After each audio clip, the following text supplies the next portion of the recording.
Well, let's go back and pretend here that the numbers Lamar Jackson was tweeting about a couple of days ago, 133 over 3 guaranteed. And then if you believe other reports, whether it's our guys, NFL Network, Schefter as well, that, with the injury guarantees, like for all intents and purposes, it was probably 177. Now, was it 177 over 3? I'm not sure.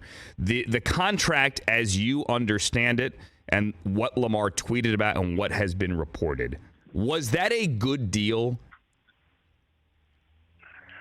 The problem with an offer of 133 over 3 is not the 133 over 3. It's the extra years that are non-guaranteed, and we don't need to even get in the whole Watson precedent. But if I was advising Lamar and that was the offer, 133, and then it goes up to 200-something with the non-guaranteed years, I would say back to the Ravens, I'll take the 133. Done. 43 a year, whatever it is. And that's the end of the contract. And I'll be a free agent at age 29, and I'll make twice that. So I don't know if that was offered. I think the Ravens would probably say no. But to me, all these agented players have taken the traditional structure, Russell Wilson, Kyler Murray, about 1 or 2 years fully guaranteed, and then it goes to a team option situation.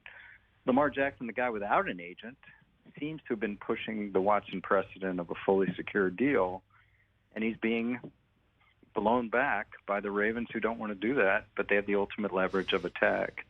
So if I were advising Jackson, I would say take the deal and make the Ravens cut it off after the guarantee. So they have the precedent of Kirk Cousins getting a 3-year guarantee. There's nothing new about that.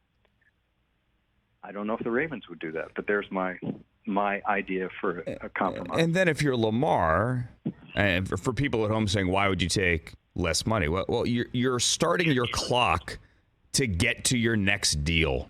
You're taking your guarantee, you're locking in huge money, and then and look, bad things can happen, injuries can happen, sure. But you know that you're hitting free agency again before you hit 30. Yeah.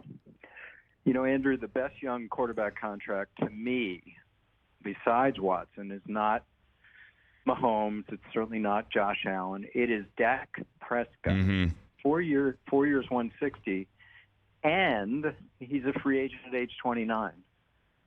When we look back at Dak Prescott's earnings, they're going to be much bigger than these long deals like Mahomes because of that, exactly what you just said. Yeah, and look, for Lamar, for example, if he had taken that deal last year, and we don't know the full details. We can only speculate, and we can only try to make sense of tweets and people's reports here.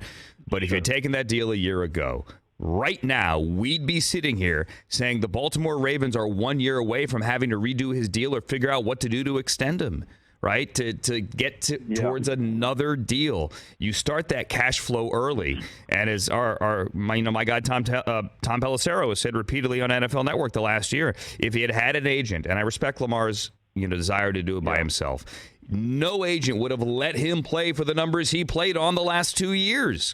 I mean, look what Kyler did and Eric Burkhardt did, basically sending a ransom note the Monday of the Combine last year as they were open for a new deal. They got that new deal. Not saying Lamar should have held out 2 years ago, but the time to put your foot down, to draw that line in the sand, was 2 years ago. Catch the Rich Eisen Show every single day on the Roku channel, 12 to 3 Eastern, for free.